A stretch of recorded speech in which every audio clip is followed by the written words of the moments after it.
I hope you've enjoyed this series and that it's really helped you learn to be with Jesus every day. We've learned a few things together. When we try to do what Jesus did before we learn to be with Him and become like Him, it doesn't work. The order matters. As we learn to be with Jesus, He produces the change in us. We talked about the fact that we can't produce growth, but we can till the soil. We can prepare our hearts. Humility, surrender, openness, and hunger all prepare the ground for Jesus to work in our hearts as we become more like Him and are empowered to do what He did.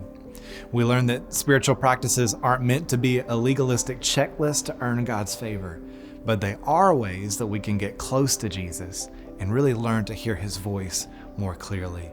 We saw that we're each designed uniquely, and just like in our day-to-day relationships with others, our relationship with God is unique, and we can connect with Him in ways that we were specifically designed for.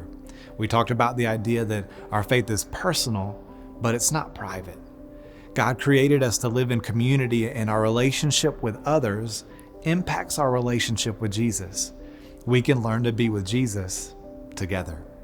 As we finish this series, I want to share a story with you of someone who learned to be with Jesus in an incredibly challenging season. I want you to see how that changed her life.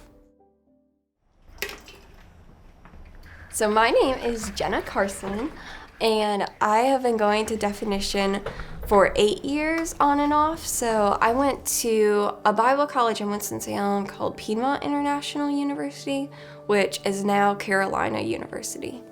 When I think back to a few years ago, my life is totally different. You know, I was going to ministry school, and we were at a small Bible college, and it was a joke that everybody went there to get their MRS degree, or it was Piedmont Bridal College, not Bible College.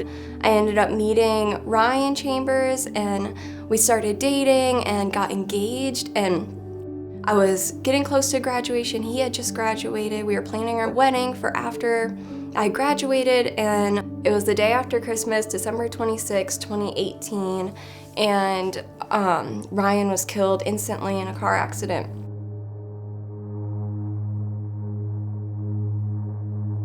In that moment, my life just felt like it fell completely apart. That was a lot of what I put my hopes in, and I had a hope for the future, hope for marriage, and that was all in an instant taken away. All I could do was fall and let myself fall at the feet of Jesus. And so literally 21 days of prayer, I got up, I guess it was a 6 a.m. prayer. We met at the YMCA, and we went every single morning, 6 a.m., and I didn't know what to do except cry. In those moments of just complete desperation for God, I think that's where He grows us the most. And so I definitely had just a lot of things God was speaking to me at that time, and things I really clung to and needed. One of the big things God taught me was just that I am not forsaken. So the verse, "Do not be afraid, do not be discouraged, I am your God, and I will not abandon you, I will not forsake you." God takes everything that Satan wants to use to destroy us and to completely crush me and keep me on my knees. God actually used to lift me up. No man, no husband, nothing on earth could ever satisfy that longing that is for Jesus. And He didn't leave me in that place on the floor, just crying out to Him. He didn't leave me there. He used that place to bring me to Him, but then He helped me to stand up and keep going and to walk through it. No matter what time I have to be at work, no matter what time I have to go somewhere, I always plan an hour. That can be anything from spending that time just in prayer alone or just in reading. First, I sit down, my cup of coffee, and I bring out my journal, and I just write, and I really am writing to the Lord, and then I'm able to come to God in prayer after I've processed it a little bit. Trying to do that throughout the day also, not just in the morning, but trying to be with Jesus throughout the day. I work at a daycare, so I'm constantly asking the Lord for patience and just praying that I would speak the right words to these children. He's not just a God who's distant, but He picks me up and He wants to walk with me. It was a hard and slow process, but then looking back, really within a year time, God had completely transformed my heart. It was actually the year anniversary of Ryan's death, which I was expecting myself to be more sad and to be grieving, and I needed to be struggling.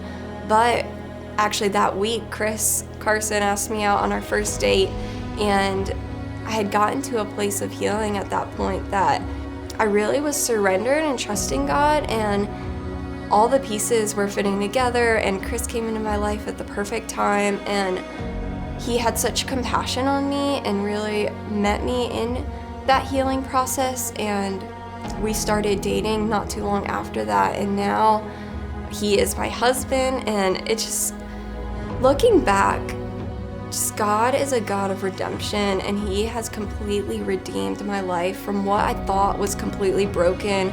I really had no other place to turn, so being with Jesus daily in the morning was what really changed my life and what brought me out of that grief. Jesus so longs for us, and he so badly wants to redeem this broken, evil world, and really consistency is key when it comes to being with Jesus, and that really is what will change your life.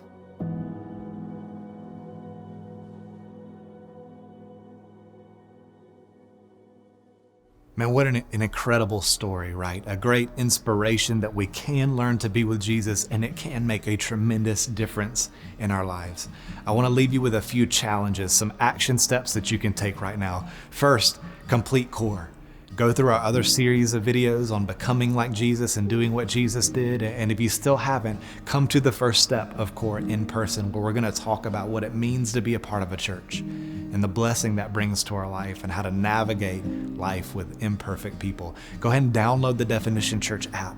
There are tons of resources in the app that are going to help you learn to be with, become like, and do what Jesus did. We want to continue to bless you and resource you in that way. Follow us on social media.